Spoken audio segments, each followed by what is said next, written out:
this is Tanu Narang from Global Dive. So students, आज मैं इस वीडियो में आपको बताऊंगी कि आप अपना टास्क 2 40 मिनट्स की जगह 30 मिनट्स में कैसे कंप्लीट कर सकते हो, राइट? अपना देयर आर सम स्टूडेंट्स जिनको प्रॉब्लम रहती है, उनके पास इतने सारे आइडियाज होते हैं कि समझ में नहीं आता कि कौन सा आइडिया पहले लिखना है कौन सा बाद में लिखना है, राइट? और there are some people as well कि जो बच्चे मतलब कुछ होते हैं कि उनके पास आइडियाज होते तो हैं लेकिन लिखना कहाँ से है, कहाँ से स्टार्ट करें, कहाँ पे खत्म करें और कैसे ऑर्गेनाइज करें, यहाँ पे प्रॉब्लम आती है, राइट? तो आज ना मैं इस वीडियो में I let you know the technique to write your essay in a very symmetrical manner and in very shaped up the like आप अपने आइडियाज को बड़े अच्छे से शेप कर सकते हो, okay? So I personally do this technique and always recommend my students to do this because after this now you people can write your essay very quickly and at the end you will be like having the time for assess whatever mistakes are there and you can evaluate it, you can rectify that. आप अपने grammar check करो, vocabulary check करो, जो चीजों पे focus करना है उन चीजों पे फोकस कर सकते हो, okay? So I will tell you today in this video how to do or how to write power writing. Yes, power. So the word power is P-O-W-E-R, in which P stands for planning, okay, and O stands for organizing. अब planning क्या होता है? Suppose करो हमारे पास topic है एक कि we have to discuss the causes and solutions और problem and solutions for the obesity, ठीक है? कि obesity is the pressing problem nowadays, that what are the causes and what are the solutions. अब मेरे पास planning है तो हमें क्या करना है कि पहले के 5 minute we will do the these two things, planning and organising. अब इसमें क्या है कि ओबेसिटी का फटाफट से आई नीड टू प्लान. मतलब मेरे पास अब ऐसे का क्वेश्चन आ गया कि what are the problems and solution of obesity and now I am thinking that what I can write. सबसे पहले आपको क्या करना है, you don't need to write instantly. If you start writing just after the question and without any thinking, so you will write in the essay whatever pops up in your mind, right? फिर जब हम writing करना start करते हैं, एक idea लिखते हैं, एक और आइडिया आ गया, ये भी डाल दो, ये वोकैबुलरी भी आ गई, ये भी डाल दो, ओके, ये इडियम याद आ गया, इसको यहाँ पे डाल देते हैं, ओ शिट अभी क्या हो गया पता नहीं कहाँ पे चला गया. तो समटाइम्स, और बिलीव मी ऐसे ही होता है, राइट? जब हम ऐसे लिखना स्टार्ट करते हैं तो क्या होता है कि मल्टीपल आइडियाज पॉप अप होते हैं माइंड में और हम लोग वो लिखते जाते हैं और लिखते लिखते हमें पता ही नहीं लगता कि हमारा कब वर्ड लेवल एक्सीड हो गया, हम कब अपने आइडियाज की कोहेरेंसी में लैक कर गए या फिर हम ऑफ ट्रैक चले गए. क्वेश्चन में तो ये था ही नहीं लेकिन हम बताते जा रहे हैं, okay? So to overcome these problems what we need to do in the first 5 minute, जब भी आपको क्वेश्चन मिलेगा ना तो आपको पहले प्लानिंग करनी है. मतलब मेरे दिमाग में ये टॉपिक आ गया कि ओबेसिटी है, अब I need to think what are the causes and solutions, right?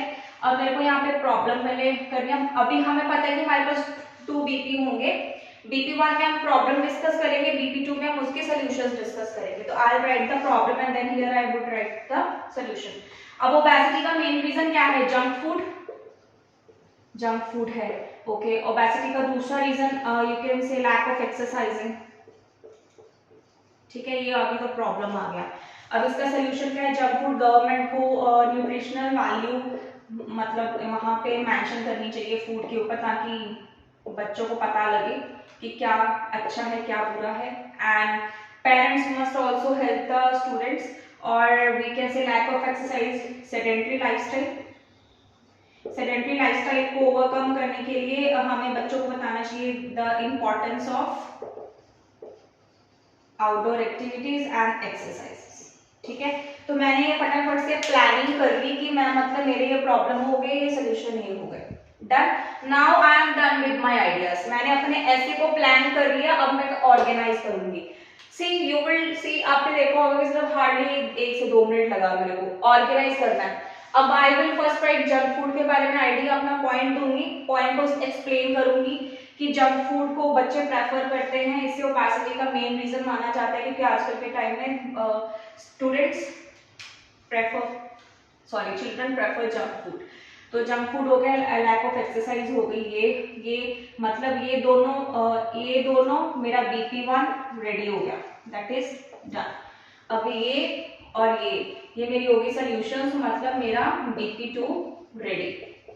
अब मेरे को टेंशन लेने की जरूरत नहीं है because I already have the ideas. Now what I will do just the writing part where W stands for writing। Okay, तो planning, organising and now I will start the writing.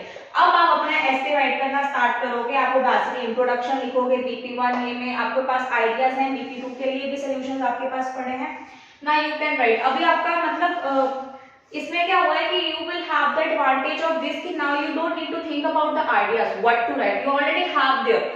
तो आप ये जो ऑर्गेनाइजिंग होती है ना, ये वाली जो माइंड मैपिंग होती है, जब आपका मार्क आंसर शीट जो होता है उसके कॉर्नर ना ब्लैंक होती है, तो उस पेपर को यूटिलाइज करो, वहां पे साइड पे कॉर्नर पे पेपर के माइंड मैपिंग कर लो। यहाँ पे मेन टॉपिक लिखो और उसके जो आपने BP1 में लिखना है उसके कीवर्ड्स लिख लो, और BP2 में लिखना है उसके कीवर्ड्स लिख लो। ओके, एंड अब उसके बाद अब इसका बेनिफिट क्या होगा, मेरे को आइडियाज के बारे में नहीं सोचना है, मैंने राइटिंग स्टार्ट कर दी।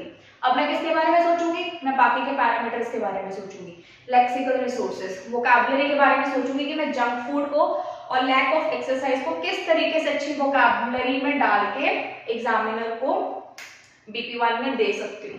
Then I will think about the connectors, right, connectors को, सेंटेंसेस फॉर्मेशन, मैं ये चेक करूंगी कि how is my sentence formation now. अब मेरे पास सफिशिएंट टाइम है बिकॉज मेरे को आइडियाज मेरे पास ऑलरेडी है, अब मैं ऊपर वाला काम करूंगी। ठीक है, तो बच्चों आपने भी यही करना है कि पहले आइडियाज के कीवर्ड्स लिख लेने हैं, अब आपके पास आइडियाज हैं, अब आप बाकी के पैरामीटर्स पे वर्क करो, वोकैबुलरी देखो, ईडीएम देखो कैसे अच्छा हो सकता है, वेरिएशंस लेके आओ सेंटेंसेस में, अपनी लेंथ पे फोकस करो राइटिंग की। ओके, अब हमारा राइटिंग डन। राइटिंग करने के बाद यू कैन इवैल्यूएट। अब आप अपने चीजों को इवैल्यूएट करो कि आपने, यू हैव टू चेक, अपने क्वेश्चन को चेक करो that whether you have dealt with the each part of the question. जो क्वेश्चन में पूछा गया आपने वही लिखा है राइटिंग में, because you are done with your planning, you are done with your organising, आपने ऐसे को राइट कर लिया। अब आपके पास टाइम बच गया, जो बच गया टाइम उसमें आप इवैल्यूएट करो अपने ऐसे को, चेक करो कि weather you have respond whatever is being asked in the question और नॉट। ओके, इवैल्यूएशन के बाद नाउ यू कैन रिवाइज।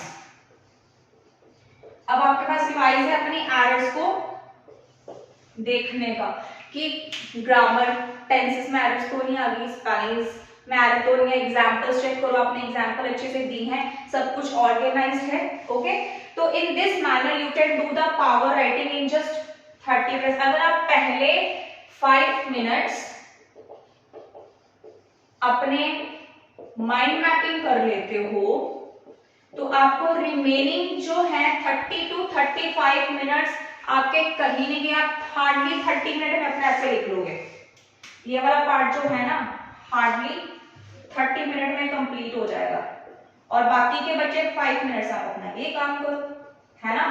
तो यू कैन, है ना, ये पावर राइटिंग का अच्छा है ना टेक्निक, तो you can also go with the power writing. तो always keep this thing in your mind कि whenever you get the question in task 2, always do the mind mapping first.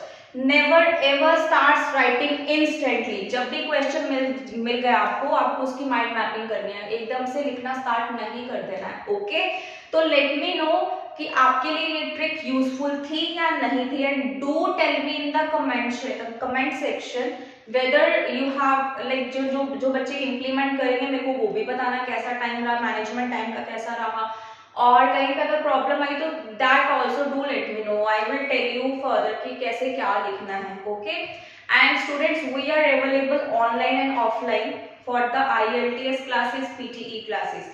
You people can call me, you people can approach me, and you can ask whatever you want to. I am always there to help you out. So stay tuned for the next video for the next trick in IELTS. Thank you so much.